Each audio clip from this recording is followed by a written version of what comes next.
हाजो के कुल्हाटी में रिश्तों को शर्मसार करने वाली वारदात। बहू पर सास की हत्या का आरोप।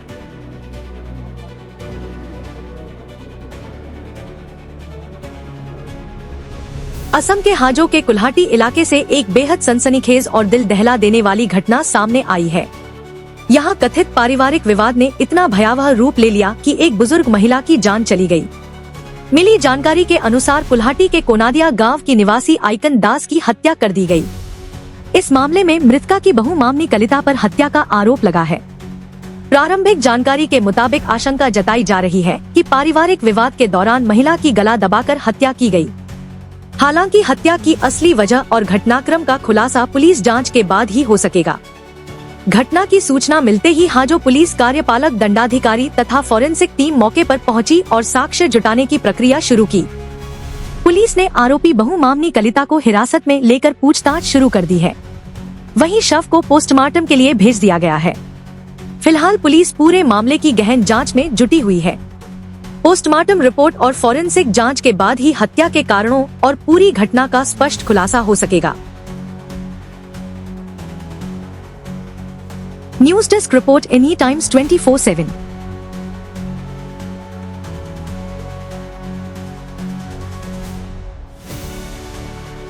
ফোন কৰিছে মানে ইফালৰ পৰাই ফোন কৰি কৈছে মাজুবাটো যেনেকৈ আছে সেনেকৈ গুচি আহ মানে বৰমাৰ কিবা হৈছে। মোৰ মা মাজু। তাৰপিছত মই কৈছোঁ কি হৈছে মাৰ কৈছে কি হৈছে গম পোৱা নাই মই ভিতৰত সোমোৱা নাই মানে আমাৰ সৰু দাদা আছে ঘৰ ভিতৰতে। মই কৈছোঁ কি হৈছে কচোন কি হৈছে মাৰ মই প্ৰথমতে সুধিছোঁ মাৰ মাত আছে নে নাই কৈছে মাত তাত নাই। তেতিয়া মই সন্দেহ ভাবিছোঁ আৰু কিবা এটা নিশ্চয় হৈছে। তেতিয়া মই আৰু মোৰ স্বামীক আৰু কৈছোঁ মই কৈছোঁ মানে ছোৱালী টাকা যাওঁ মানে ছোৱালী টাকা তুমি যোৱা মই ঘৰত যাম মাৰিবলৈ অনা হৈছে। তাৰপিছত মোৰ মাজুটো ছোৱালীয়ে ক'লাক তাই মা ময়ো যাম আহিলোঁ। আহি আধা বাটৰ পৰা ফোন কৈছে কি বৰমা হৈ গৈছে মানে পুলিচ আহিছে পুলিচে লৈ গ'ল। তেতিয়া ভাবছো আৰু কিবা নিশ্চয় সাহস কৰি মাজত কাজিয়া লাগছি। এৰে আগৰবাৰ মোটামুটি 1 মাহ মান আগতে মস্ত কাজিয়া মানে আমাৰ ধনকো মাছি মানে কাণ চান এই ভাতে আমাৰ কিন্তু ই মানে মিছা কথা নকয়। ই আমাক নকয় মানে মোক মস্ত হৈ কৰে ই মোক নকলি মই আৰু আহিলোঁ। মই এবাৰ দেউতাক আছে দেউতাকৰ আগত মই তাইক মানে সুধিছোঁ তাই মোক এক আৰু হুমটোম নাম দে মই যিমানখিনি তাইক মই বহুত কথাই কৈছোঁ তাই মোক মাতা নাই নাম। তাৰপিছত দেউতাক কৈছোঁ দেউতাকে কৈছে ছোৱালীটোৰে ভুল দ যি হৈছে মানে এইবাৰৰ কাৰণে ক্ষমা খুজি যায়। তাই কৈছে বাইদেউ যি ভুল হ'ল মই আৰু মাকো একো নকওঁ ধনকো একো নকওঁ ঠিকে আছে মাক ক'লোঁ। মই মাজতে কিবা কাজিয়া লগা বুলি গম পাই একদিন ৰাতিপুৱাৰ পৰাই ৰাতিলৈকে 11 বাৰ ফোন মাৰিছোঁ তাই মোৰ ফোন ৰিচিভ কৰা নাই। ভণ্টি ফোন মাৰিছোঁ ভণ্টি ফোন ৰিচিভ কৰা নাই। তাৰপিছত ভাইটি ফোন মাৰিলোঁ প্ৰায় মানে কাজিয়া লাগিয়ে থাকে তাই মানে বেছি বদমাছ। কালি কি হোৱা বুলি সন্দেহ কৰে আপুনি কিহৰ কাৰণে? এতিয়া মই ভালকে ময়ে গম পোৱা নাই কি হৈছে কথাটো। মই এই আজাচ আহিয়ে পাইছোঁ কথাটো মানে মই দেখাই নাই মাদাৰকে দেখা নাই এতিয়ালৈকে মই। এতিয়া মই কথাটো ভালকে গম পোৱা নাই মই এতিয়া সুধিলিয়ে মই গম পাম কথাখিনি কি হৈছে কি হোৱা নাই আৰু। দাদাটো নাই ঘৰতো মই ৰাতিপুৱা গম পাইছোঁ এনে লাগি আছিলে ৰাতি কালি যোৱাকালি মোৰ পৰা আহিছে ঘৰত।